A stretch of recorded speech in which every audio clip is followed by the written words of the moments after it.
चोआ चंदन अरगजा बिथिन में रचो है गुलाल।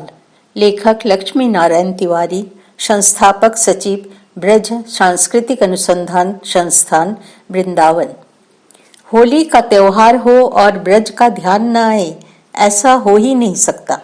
होली का ब्रज में विशेष महत्व है, इसीलिए होली और ब्रज एक दूसरे का पर्याय बन गए हैं। श्री कृष्ण होली के नायक है और नायिका राधा रानी है। राधा कृष्ण की दिव्य होली प्रतिवर्ष ब्रज के देवालयों में जीवंत हो उठती है, जिसे देखने के लिए प्रतिवर्ष हजारों तीर्थयात्री भक्त एवं पर्यटक ब्रज भूमि में आते हैं। ब्रज में होली का प्रारंभ लगभग सवा माह पूर्व बसंत पंचमी के दिन से ही हो जाता है।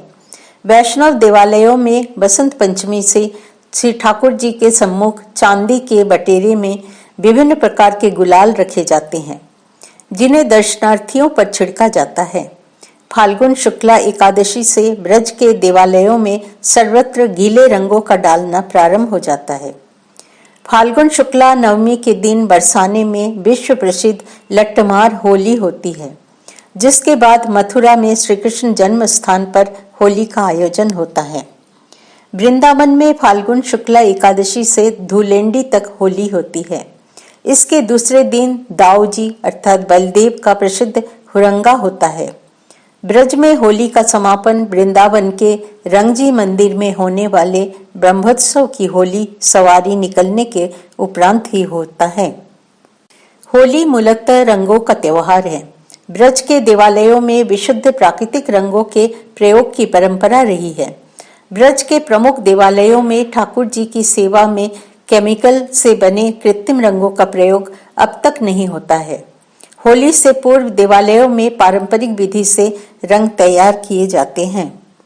पारंपरिक और प्राकृतिक रंगों के नाम ब्रजभाषा की मध्यकालीन होली विषयक पद पदावलियों में भी प्राप्त होते हैं।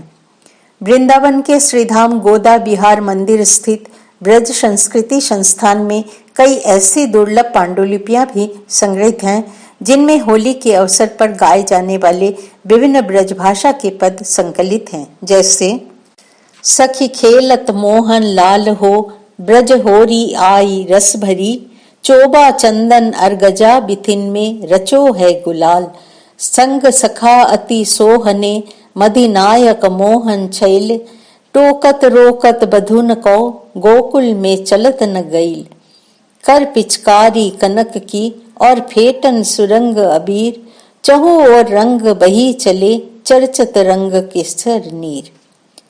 परंतु आज अधिकांश लोगों को इन प्राकृतिक रंगों के विषय में जानकारी नहीं है। इन रंगों को बनाने में उत्तम कोटि के सुगंधित द्रव्य और पुष्पों का उपयोग होता था। यह रंग शरीर व त्वचा के लिए हानि रहित होते हैं। देवालयों की होली में प्रयोग होने वाले निम्नलिखित प्रमुख रंग हैं। टेसु के फूलों का रंग। पलाश के ब्रज में टेसु या ढाक कहा जाता है। फाल्गुन चैत्र मास में होली के समय इसके वृक्ष पर फूल खिलते हैं। इन फूलों को पानी में उबालकर पीला रंग तैयार किया जाता है। फूलों को पानी में उबलते समय थोड़ा चूना डाल देते हैं, जिससे यह रंग चटक बसंती हो जाता है। रंग के ठंडा होने पर इसे छानकर बड़े बड़े कलशों में भर लिया जाता है।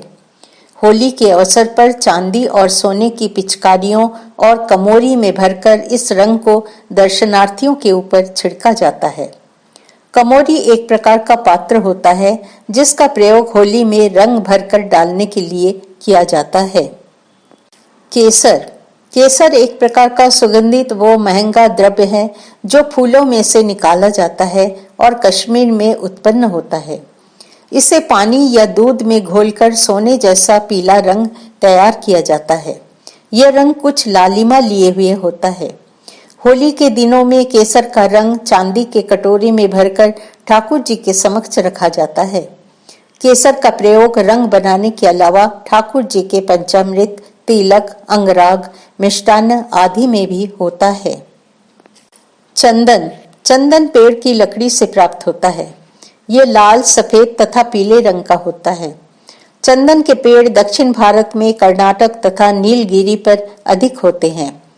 मलयगिरी का चंदन विशेष रूप से प्रसिद्ध है। चंदन अपनी अत्यधिक सुगंध और शीतलता के कारण पानी में घिसकर शरीर पर लगाने के काम आता है। होली के अलावा चंदन ठाकुर जी के तिलक अंगराग में भी प्रयुक्त होता है। चोवा चोवा एक काले रंग का सुगंधित तेल होता है। यह चंदन और अगर के तेल व गोंद तथा मरसे के फूलों को मिलाकर और गर्म करके बनता है। होली के अवसर पर इसे छिड़का जाता है। इससे कपड़ों पर काले रंग के धब्बे पड़ जाते हैं। होली के अलावा चोवा का प्रयोग चंदन श्रृंगार अक्षय तीज के समय देव विग्रहों पर लेपन के लिए होता है। चोवा के लेपन के बाद ही देव विग्रहों पर चंदन का परत चढ़ाई जाती है। रोली रोली या कुमकुम गहरे लाल रंग का बारीक चूर्ण होता है जो चूना और हल्दी के सम्मिश्रण से तैयार होता है। होली खेलने के अलावा इसका प्रयोग तिलक आदि में भी होता है। अबीर अबीर अबरक या अभ्रक के चूर्ण से बनता है जिसे ब्रज में भुरभुर भी कहते हैं। यह अत्यंत चमकीला पदार्थ होता है जिसे गुलाल में भी मिलाया जाता है। होली में सूखे रंग के रूप में गुलाल का प्रयोग सर्वाधिक होता है। गुलाल अरारोट में गुलाबी, लाल, पीला, हरा आदि रंग मिलाकर तैयार किया जाता है। कुमकुम कुमकुम गुलाल व रंगों से भरी हुई लाख की गेंद होती थी जिसे किसी व्यक्ति विशेष की ओर फेंक कर मारते थे। शरीर से टकराकर इसके रंग बिखर जाते थे।